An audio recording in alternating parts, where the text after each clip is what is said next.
Happy Tuesday to you, everyone. Hope you're doing well out there, and I hope you had a great training day yesterday, and I hope we have a great training day today. I want to talk a little bit about jealousy today. Are dogs capable of feeling envy? Can they covet the possessions of another dog or another person? But before I do, if you don't mind, I want to share with you a little excerpt from one of my favorite books. And the title of the book is The Selfish Gene by Richard Dawkins. So here we go. We, meaning us humans, and all other animals are machines created by our genes. Like successful Chicago gangsters. Yeah, we all got a little Al Capone in us. Our genes have survived, and in some cases for millions of years in a highly competitive world. This entitles us to expect certain qualities in our genes. I shall argue that a predominant quality to be expected in a successful gene is ruthless selfishness. I think you hit on a big point there. I know it's one that we don't like to think of. We don't like to think of ourselves as being selfish. We want to think of ourselves as giving. Better to give than to receive. But is that really the way it is in the animal kingdom? Is it? When you are born into this world, one of the most predominant, as Richard Dawkins said, influences on you and your animal is the fact that you were born on a round sphere with limited resources. So I'll put my little iPad over here. On that round sphere, limited resources. And from the minute go, it's now called competition. That's right. Think about it. Everything around us is to be competed for. Plants will compete for light and try to grow tall and try to be able to grasp whatever light there is in competition with the other surrounding trees and plants. Think about air, competing for air. Look at us as humans. We build skyscrapers and we compete for airspace so that we can have the best view in our buildings. We compete for airspace so we can fly the best routes. Waterway routes so our ships can go in a certain way and save money and be more productive. Competition is all around us, not just in food, but also in space. It's all about resources. What resources do I have in comparison to what you have? We must have resources in order to survive on this planet.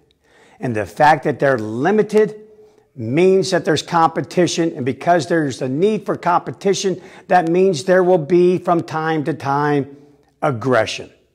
There's only one way for me to get what you have. But sometimes when it comes to our dogs, when you own more than one dog, there becomes competition for another resource, and that's you. You as the dog's owner, you are its greatest resource. I've said before that a lot of our relationships with our dogs are gastronomic in nature. No matter how much your dog loves you, you quit feeding your dog will leave you. It will. Life will push you right out your door. He'll say, hey, it's been real, it's been fun, but it hasn't been real fun because you haven't been feeding me and I'm out of here. Makes sense. I'd leave too. Animals learn what they need to know to survive. And they're going to very quickly find out that you're not providing, so I'm going to leave. So you will always be your dog's greatest resource. And for some dogs in your household, that will be more apparent than it will be with the other dogs. They will take more stock in you, more value in you than the other dog does. Perhaps they take value in another member of your family. But that being said, I've owned dogs like that valued me above all else. It was me. And while I'm petting that particular dog, spending some time with it, when one of our other dogs would approach this dog would start to display. In other words, use one of the two strategies given by nature over resources. The dove strategy, which I can either display or flee, or the hawk strategy, in which I can attack immediately.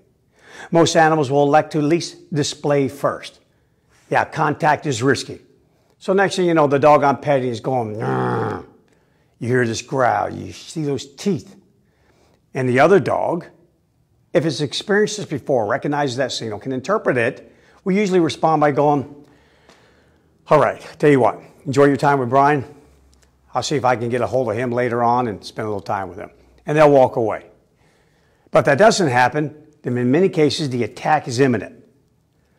That's because the dog I'm petting views me as a resource. Now, how it's viewed exactly, no one knows. No one's ever been in the head of a dog. But we simply go by patterns established by nature and use those to help guide us. I'm a resource. Maybe I'm a source of protection. Maybe I am the one that gives the life-sustaining food. Maybe I quell the anxiety in this animal. Whatever reason this particular animal says, Bryan is a resource and I'm not sharing them with you. Just like some dogs will act the same way over a bowl of food, over a bone, over a toy, over a bed, over a certain position on a sofa or a bed. Humans can turn into possessions. Possessions that equate to an incredibly powerful and life-sustaining resource that I will not share.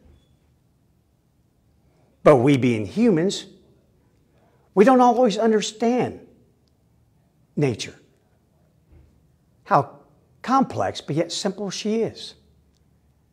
We can only understand what it would be like to be in that position as a human. So it springs forth the word jealous. This dog is jealous of that dog. Doesn't want to have the dog come over here. It is jealous of the time it has with me. At the end of the day, that's correct in the sense that I don't want to share you. But I'm always going to be on guard and invite you to always be on guard as well for anything that we do or anything that we suppose a dog does that's like us. It's a dog. It's Canis lupus familiaris, wolf gray domesticated. In fact, still so wolf gray that in taxonomy, they are thinking of now removing the familiaris.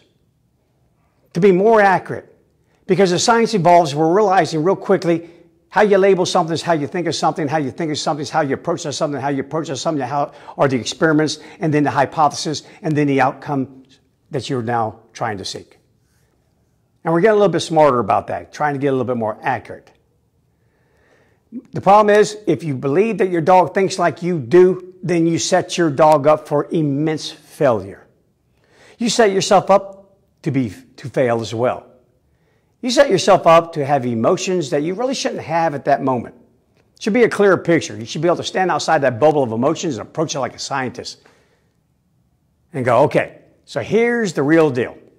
Somehow, some way, I to my dog have morphed from a creature that it digs, that it likes, which I appreciate that, to one it cannot seem to live without. I have become the proverbial life ring on a turbulent and tossing sea with 100 other victims, and I have the only life raft, the only life ring. And I'm not about to share it with anyone. That's animals. Resource holding potential. What is my ability to hold this resource? What are my weapons? What's my fighting skills? What's my fighting experience?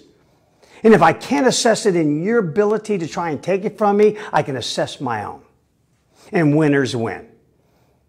So if I'm ever being petted by Bryan and you come over here in my space while I'm getting this, and I don't want to share with you, I'm going to attack. And if I perceive any benefit whatsoever from that attack, you can guarantee I'm going to use it again. Why would I not? So guys, where I'm going with this whole point is, it looks like jealousy. It acts like jealousy. But keep it right there. That's it. That's where the similarities end, right there. Do not think that your dog is actually coveting something. Kind of like what you do when you surf all over social media and you read about these lives that other people have and all of their possessions. You think, oh, I wish I had that home. I wish I had that car. Wow, what a wonderful life they have. Don't do that. Be grateful for what you have. Be grateful for those Al Capone genes you have. Those things that fought off all those other genes for millions of years and put you right here with your own unique capabilities, your own unique qualities that only you have. And they're human. Your dog is a dog, and appreciate that. It has Al Capone genes too. You bet. It fought off all these other genes for thousands and thousands of years so it could be right here next to you so you could pet it. Enjoy it for what it is. Embrace it for what it is. Yes, the animal needs you to a point that's willing to fight for you. The only thing that you need to consider past that point is how far down that rabbit hole do we go with that? Meaning, I appreciate you wanting to fight for me, dog. But why? I feed you. Regardless of what the other dog does, you'll get fed. You have a roof over your head. No danger around here. Why? Why? Step outside that bubble and ask that question. Because in many cases, in what I do with canine pharmacotherapy, I find this animals who have and are suffering sometimes in those moments with brain dysfunction.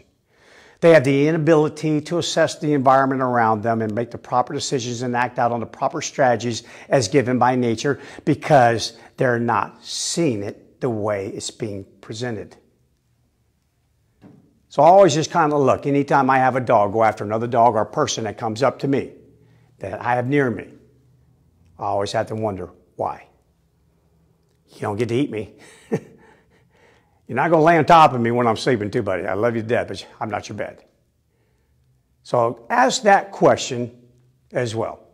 But in the meantime, don't give the animal qualities it doesn't possess.